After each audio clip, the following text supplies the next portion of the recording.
Welcome back to Tea Break.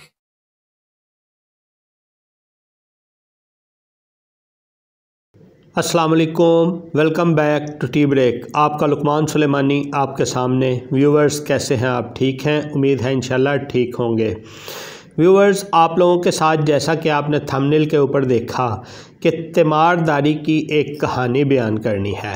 असल मकसद कहानी बयान करना नहीं है, असल मकसद इसके अंदर जो सबक हैं वो बयान करने हैं। तो चलें, इससे पहले कि आपको ये बात बताएं, चैनल को सब्सक्राइब कर लें, बेल के बटन को ऑन कर लें। ज़्यादा टाइम नहीं लेते, फ़ौरन आपसे बात करते हैं। जिस तरह आपने थंबनेल के ऊपर देखा कि एक मरीज़ था, वो हस्पताल की एक वार्ड में एक बेड के ऊपर लेटा हुआ था और उसके इर्द गिर्द के बेड जो हैं उनके ऊपर भी मरीज़ पड़े हुए थे। यानी वार्ड तकरीबन सारे की सारी जो 15 से 16 बेड की थी वो सारी फुल थी। एकदम से रात के तकरीबन 12 साढ़े 12 बजे एक नर्स आती है, आके वो ये कह देती है कि जी एमरजेंसी लग गई है, आपकी वार्ड को एमरजेंसी वार्ड डिक्लेयर कर दिया गया है। तो होता क्या है कि मरीज़ आने शुरू हो जाते हैं और मरीज़ आके उस मरीज़ जिसकी मैं कहानी आपको बता रहा हूँ उसके दाएं और बाएं के बेड के ऊपर एक की बजाय दो दो मरीज़ों को डाला जाता है और डाल के उनका इलाज शुरू कर दिया जाता है। किसी ख़ास वजह से, वो ख़ास वजह शायद ये हो सकती है कि इस मरीज़ की देख के आँखों की सूरत हाल ऐसी थी, इस वजह से दूसरा मरीज़ इस बेड पे नहीं डाला जाता, या ये होता है कि इस बेड की हैयत बाकी बेडों से थोड़ी सी मुख्तलिफ है, इस वजह से इसके ऊपर दूसरा मरीज़ नहीं डाला जाता। बहरहाल किस्सा मुख्तसर ये कि इस मरीज़ के बेड के ऊपर जो है वो और मरीज़ नहीं डाला जाता, इसी को ही रहने दिया जाता है। फिर कोई घंटा गुजरता है, 1.5 घंटा गुजरता है, तो पता चलता है कि इर्द गिर्द के बेड्स के ऊपर अमवात होनी शुरू हो जाती हैं, मौतें होनी शुरू हो जाती हैं। अब ये जो मरीज़ बैठा है, ये बैठ के शायद कि अपनी बारी का इंतज़ार कर रहा हो, या उसके ज़हन में ये ख्याल आया हो कि अगर ये नहीं बचे तो मैं पता नहीं बचूँगा या नहीं बचूँगा। उससे नेक्स्ट डे फिर होता है, नेक्स्ट डे फिर सारा दिन डॉक्टरों की आमदोरफ्त, नर्सों की आमदोरफ्त, पैरामेडिकल स्टाफ की आमदोरफ्त। नेक्स्ट रात, उससे अगली रात को फिर अनाउंस हो जाता है कि हॉस्पिटल का ये वाला पोर्शन एमरजेंसी वार्ड डिक्लेयर कर दिया जाता है। तो फिर उस दिन भी, यानी टोटल वो बंदा जो है, वो मरीज़ जो है, वो अस्पताल में 4 से 5 दिन रहता है और 4 से 5 दिन के अंदर अंदर वो 4 से 5 अमवात जो है वो देख लेता है। अब उसके अंदर एक अजीब सी नेगेटिविटी भी आ जाती है। तो नेगेटिविटी आने के बाद फिर बहुत अरसे तक, यानी कि कुछ दिन बाद तक ऐसा होता है कि बज़ाहिर तो जिसकी रिपोर्टें बेहतर होती हैं, लेकिन वो अपनी हरकतों सकनात से बेहतर नज़र नहीं आ रहा होता। यानी अगर हम इस चीज़ को देखें कि वो बात उसके जहन में बैठ गई होती है। अब असल चीज़ जो आपसे बयान करनी है वो इस पॉइंट से आगे शुरू हो रही है, और इस पॉइंट को आप लोगों ने बहुत गौर से सुनना है और इसके ऊपर अमल दरामद भी करना है, ताकि किसी मरीज़ के साथ ऐसा ना हो और ऐसा ना किसी को फेस करना पड़े, क्योंकि ये एक बहुत ही ख़तरनाक सूरत हाल होती है। देखें, तीमारदारी करना एक इबादत के दर्जे तक, आप उसको नेकी का काम कह सकते हैं, यानी इबादत में से आता है किसी की तीमारदारी करना। तीमारदारी करना, बीमार की तीमारदारी करना, उसको जाके हौसला देना, ये एक अच्छी बात है, ये एक नफल काम है आपके लिए, लेकिन उसकी कुछ शराइत हैं, उनका ख्याल आप लोगों को रखना चाहिए। वो ख्याल क्या रखना चाहिए? देखें, मरीज़ से तीमारदारी करके आप उसको कहते हैं ला बासा तहूरन इंशाअल्लाह, और भी डिफरेंट दुआएं हैं, वो दुआएं आप पढ़ते हैं, लेकिन ख़ास इस दुआ की मैं बात करता हूँ। ये दुआ क्या है? ला बासा तुहुरुन इंशाअल्लाह, यानी हम मरीज़ को कह रहे होते हैं परेशान ना हो, कोई परेशानी की ज़रूरत नहीं है, इस बीमारी से अल्लाह ताला तुझे पाक करेगा, दुनियावी बीमारियों से भी और उखरवी बीमारियों से भी। यानी उखरवी बीमारियां इस तरह के जो अपने ऊपर वो गुनाह इकट्ठे कर चुका वो इस बीमारी की वजह से जड़ जाएंगे, यानी उसको पॉजिटिविटी की दुआएं दी जाती हैं।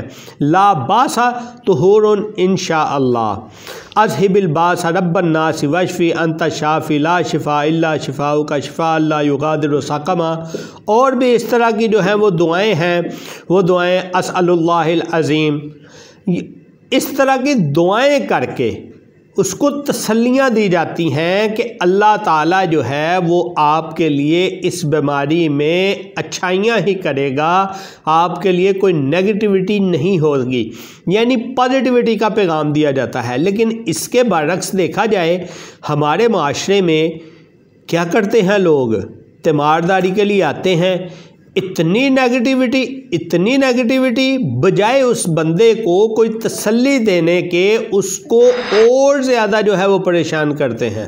परेशान किस तरह करते हैं, मिसाल के तौर के ऊपर किसी के दिल का मसला है, उसको कहने लग जाएंगे वो मेरा एक कज़न था, वो भी इस तरह बीमार हुआ था, वो नहीं बच सका था, वो हमारी एक चाची थी, वो बीमार हुई थी, वो नहीं बच सकी थी, वो हमारा एक जानने वाला था, वो बीमार हुआ था, वो नहीं बच सका था। और फिर लहजे इस तरह के ऊपर से, अंदाज़ इस तरह के ऊपर से कि वो जो मरीज़ होता है वो उसी वक़्त यही सोचने लग जाता है बस मेरा तो नंबर आया, बस मेरा तो नंबर आया। तो इससे बीमारी में अफाका नहीं होता। बीमारी में अफाके के लिए बहुत ही ज़रूरी जो चीज़ है वो है पॉजिटिविटी, मरीज़ की पॉजिटिविटी।